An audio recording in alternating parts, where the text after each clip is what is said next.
Part 1.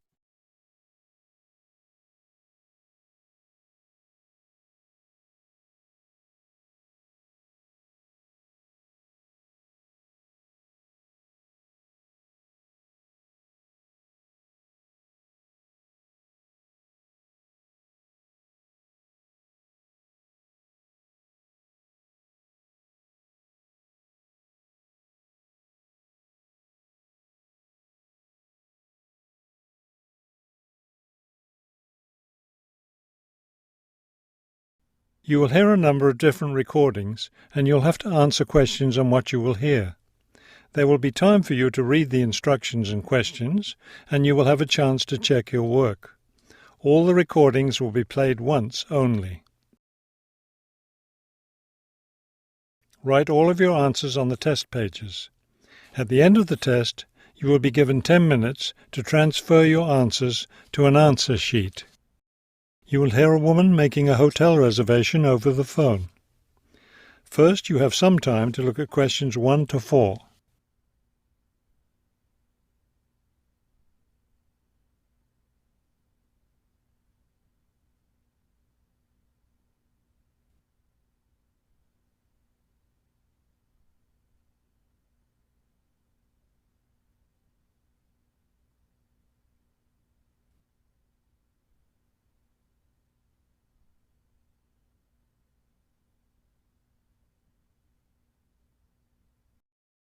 Now we shall begin.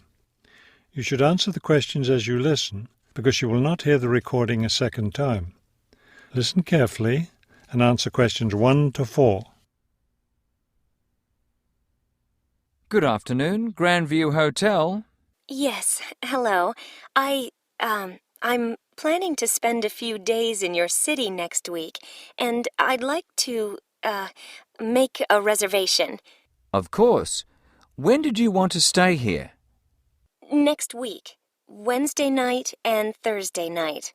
So that's February 13th and 14th. Yes, that's right. And how many guests will there be? Just me. So, do you have a room available? Yes, we do. I'll just need to take some of your information. May I have your name, please? Oh, right, yes. It's Roxanne Wilson. Wilson. Thank you, Miss Wilson. And may I have your credit card number? It's 233-618-9872. 9872. Got it. All right, Miss Wilson. I have your reservation confirmed. Can I help you with anything else? Before you hear the rest of the conversation, you have some time to look at questions 5 to 10.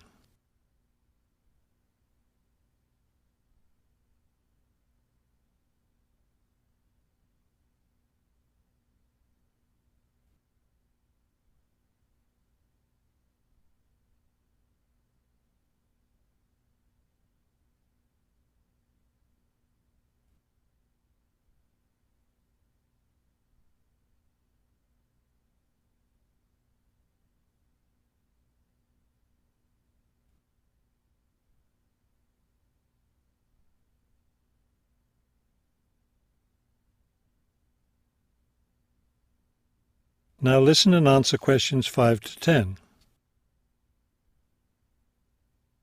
Well, yes, I was wondering, since I'll have a couple of free hours Friday morning before I leave, is there anything interesting to see close to the hotel? Do you like museums? The art museum's very close by. I love museums, but not art. Can't stand it. I've heard your city has a very interesting science museum, though. Yes, but unfortunately it's closed in the winter. Are you interested in shopping? Sure, I love shopping. Are there any good stores nearby? Yes, we have a large shopping mall just 2 bus stops away. You take the bus to Monument Square, and it's just half a block from there. Just look for the post office, and you'll see the mall entrance next to it. Fabulous. What about lunch? I hear your city has good restaurants. Yes, there's a nice restaurant very near. It's just across the street from the park. Sounds good. I can have lunch, then walk in the park afterwards. I have one more question. What's the best way to get to the hotel from the airport? Subway is the fastest, of course. There are buses, but they're quite slow. I'll be arriving quite late, after 10 p.m. I thought I might have to take a taxi. The subway runs until midnight. Oh, good. Then I'll do that. Will there be someone at the hotel front desk that late? Oh, yes. The front desk stays open until 2. That is the end of part 1. You now have half a minute to check your answers.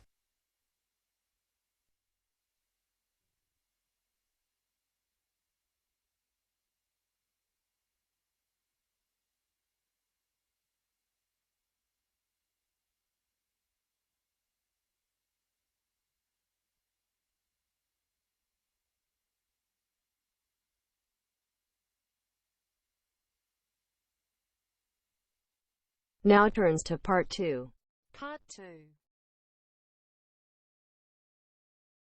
You will hear a tour leader giving information about a bus tour. First, you have some time to look at questions 11 to 15.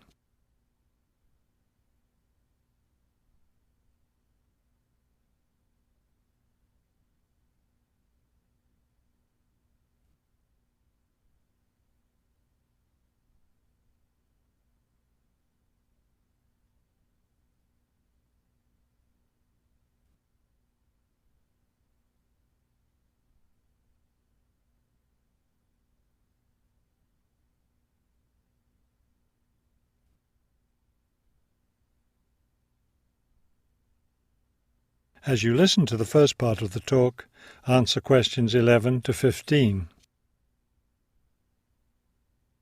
Thank you for choosing City Tours. The reason so many people choose our tours when visiting this city is because you can design your tour to suit your own interests. Your all-day pass entitles you to board our bus at any stop and stay as long as you like at each place. The all-day bus pass costs $18 for adults. Children between the ages of 5 and 12 pay half the adult fare, and children under 5 ride for free. Our buses run every hour on the half hour, starting at 8:30 a.m. Our most popular tour is the Centre City Tour, which goes to all the major attractions in the centre of the city. From the starting point here at the tour bus office, the bus goes to the first stop, Hill Park. As you may guess, this park is located at the top of a small hill. The next stop is the fishing docks. Following that, the bus goes on to the third stop, Bay Bridge, located at the foot of the bridge which crosses the bay. The fourth stop is in the shopping district. Then the fifth and last stop is at Green Street. Before you hear the rest of the talk, you have some time to look at questions 16 to 20.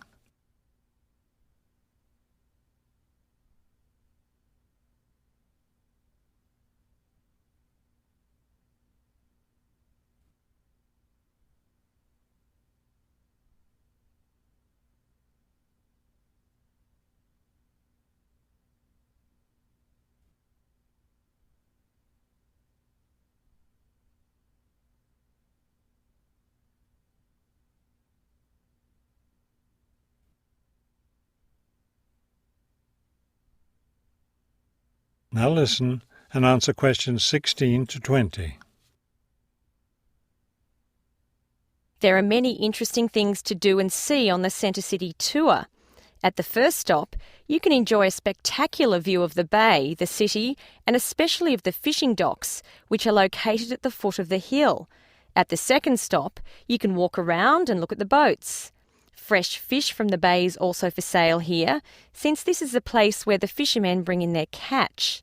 The next stop is where some of the city's finest seafood restaurants are located, so you might want to plan a lunch stop here. You can eat fresh fish here, prepared in the traditional local way. The fourth stop is, of course, where you can do your shopping. Don't miss the opportunity to purchase some of our city's famous handmade baskets. You'll want to take several home as souvenirs of your visit to our city. Finally, at the last stop on the tour, you can visit one of the oldest buildings in our city, the theatre. This building was built over 400 years ago and is still used today as a place to see plays, musicals and other performances, as well as our annual film festival. That is the end of part 2. You now have half a minute to check your answers.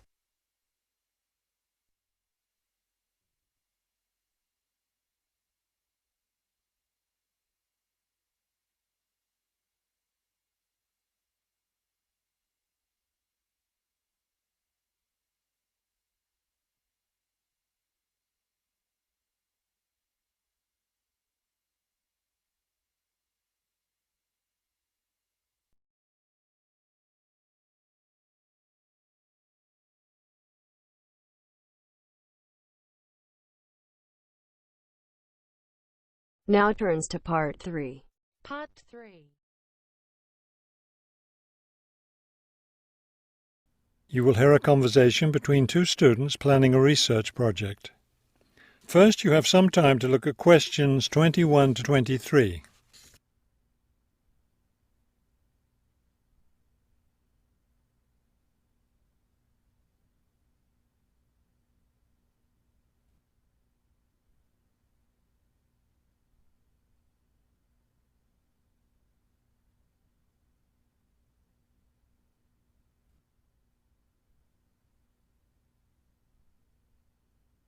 As you listen to the first part of the conversation, answer questions 21 to 23. We'd better start planning our research project because we don't have much time left before it's due. I know, only 3 more weeks. Is that all? I thought we had more time than that. Well, let's get to work then. Okay, so we agreed we're going to interview shoppers about their spending habits. Did we decide to conduct our interviews at the department store? We haven't decided anything definitely yet, but I think the shopping mall would be a better place. We'd get more of a variety of shoppers there. Yes, that's a good point. So let's do that. How many interviews did the professor say we had to complete? She said at least 30. That sounds like a lot, doesn't it? Yes, but if we divide it up between the two of us, that's just 15 each. That's not so bad. Before you hear the rest of the conversation, you have some time to look at questions 24 to 30.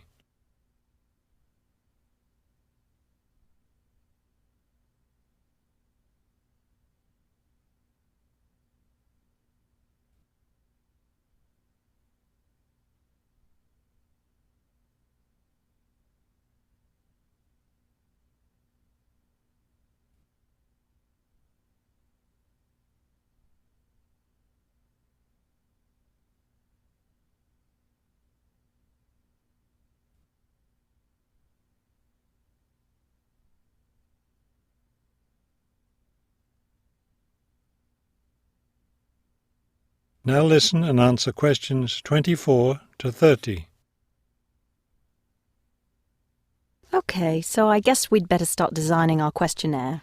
Well, we have to do some reading first, don't we? Didn't we say we were going to compare our results to the results of a government study? Right, the government study about how the economic crisis has changed people's spending habits. We want to see if we get similar results. Yes, so we'd better read that first and then design our questionnaire.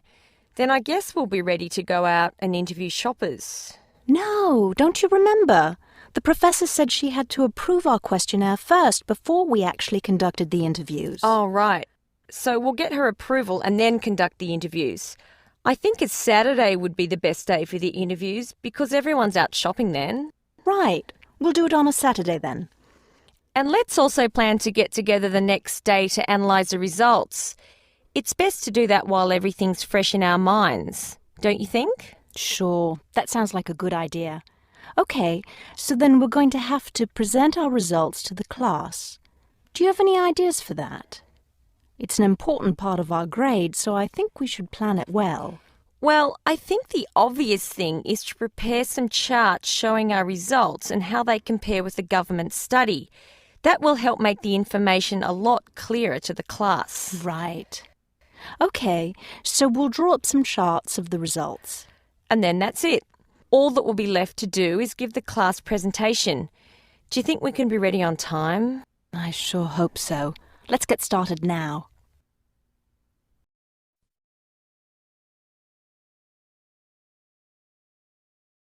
That is the end of part 3.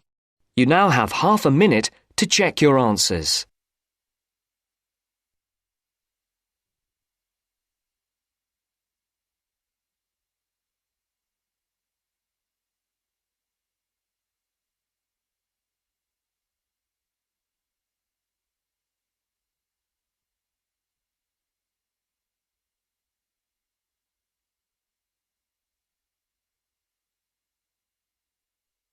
Now turns to part 4. Part 4. You will hear a professor give a lecture on Louisa May Alcott. First, you have some time to look at the questions 31 to 40.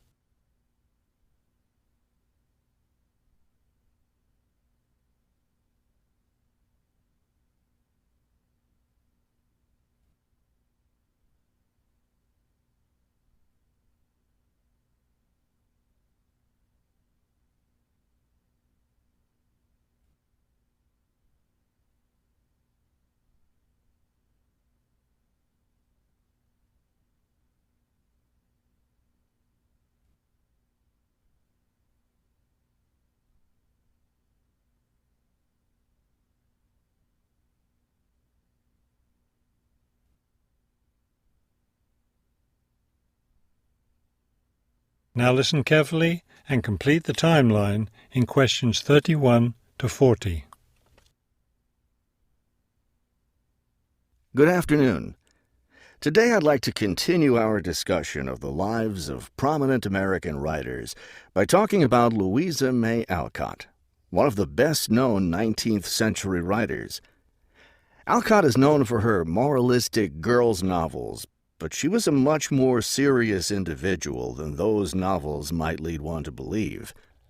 She was born in 1832, the daughter of Bronson Alcott, who was one of the founders of the Transcendentalist movement. Bronson Alcott was a philosopher, but not a provider, and the family lived close to poverty. From an early age, Louisa was determined to find a way to improve her family's economic situation. As a teenager, she worked to support her family by taking on a variety of low-paying jobs, including teacher, seamstress, and household servant. Alcott also started writing when she was young. She wrote her first novel when she was just 17 years old, although it wasn't published until many years after her death. It was called The Inheritance. In 1861, the Civil War broke out. Alcott worked as a volunteer, sewing uniforms and bandages for soldiers. The following year, she enlisted as an Army nurse. She spent the war years in Washington, nursing wounded soldiers at a military hospital. While working at the hospital, she wrote many letters to her family at home in Massachusetts. After the war, she turned the letters into a book, which was published under the title Hospital Sketches. She also wrote numerous romantic stories, which she sold to magazines. Around this same time, she was offered the opportunity to travel to Europe as the companion to an invalid. When she returned home from Europe in 1866, she found her family still in financial difficulty and in need of money, so she went back to writing. Her big break came in 1868, with the publication of her first novel for girls, Little Women. The novel achieved instant success, and the public wanted more. From then on, Alcott supported herself and her family by writing novels for girls. It wasn't the writing she had dreamed of doing, but it earned her a good income. Alcott took care of her family for the rest of her life. In 1878, her youngest sister May got married.